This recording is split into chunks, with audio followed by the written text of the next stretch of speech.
Guys, today I'm going to show you my carving canopy along with a couple of modifications I made. I'm going to show you why every carver should have it.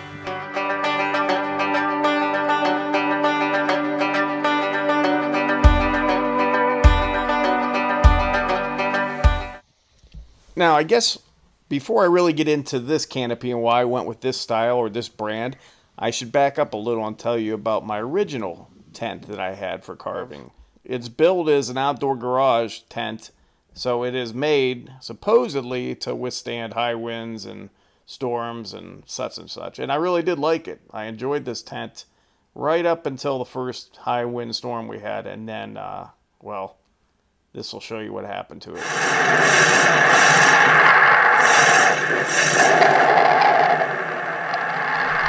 It got mangled. And I had my own spikes I made for it because obviously the spikes that come with it are pretty cheap and crap. So I made rebar type spikes to hold this thing down, and it still didn't fare very well. So they're meant to be permanent. They're meant to be put up in one spot. I mean, it takes 2 hours to put it up, and 2 hours would probably take it down. So it's not practical to use as a portable tent. I'll go with my canopy that I could put up in 5 minutes and take down in 5 minutes by myself. Now, these canopies, I'm sure everybody has seen these things before, and you get what you pay for. They have really cheap ones that you can get at like Harbor Freight, but they're crap. I spent a little more, got this one at Home Depot for $130, and the quality is 10 times better. The poles are more sturdy. It's just higher quality. This 10 by 10 foot instant canopy lets you get to the fun faster. It's easy to transport anywhere by using the specially engineered, water-resistant rolling bag, so you can put the shade exactly where you want it. Setup is super easy. The one-piece powder-coated steel frame opens easily with a central hub for one-handed open and close operation. The specially engineered infinite legs allow you to adjust them to any height. And pivoting ball joint feet help it stay level on any terrain. So the video shows two guys putting it up, which obviously it'll be easier if you have two people, but it can be done with one person with no problem. Trust me, I did it by myself in 5 minutes.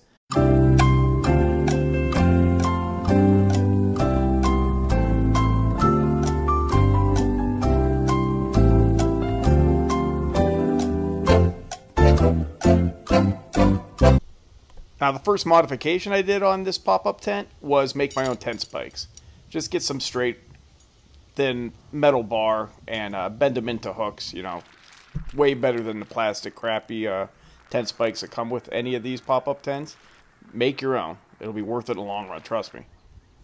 Now, these canopies, you can buy walls for them, or you could buy the canopy with the walls that actually come with it, but they're a lot more money, and to me, it's not worth it.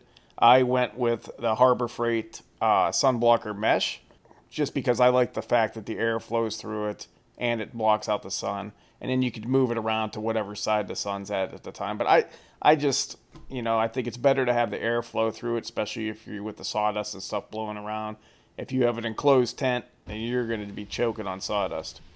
Also at Harbor Freight, I picked up these spring clamps and carabiners so I could attach the mesh tarp to the frame of the canopy.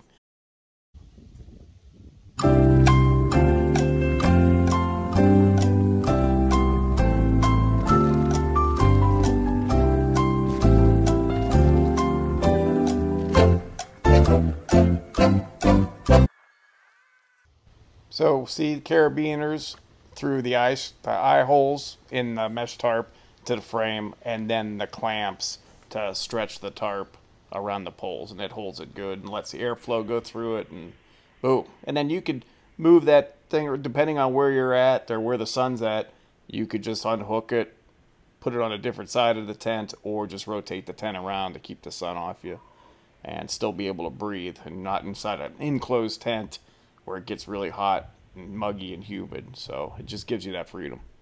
Now, I've come up with a really simple way to move this canopy without dragging it along the ground. So all you have to do is go to this center support right here, this flat center support.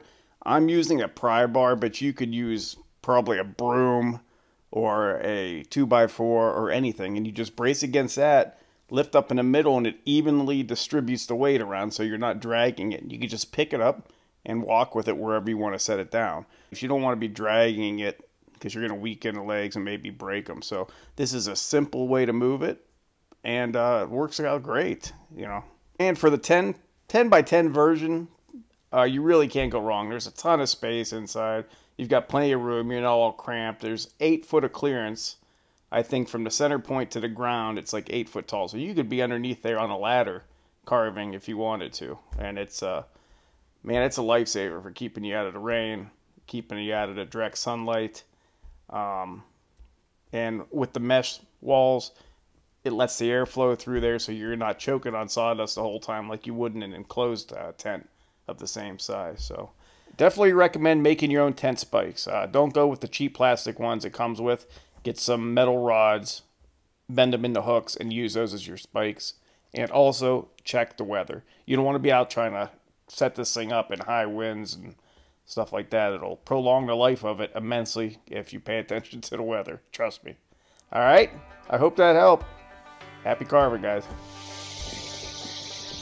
That's just a tip. Cheers.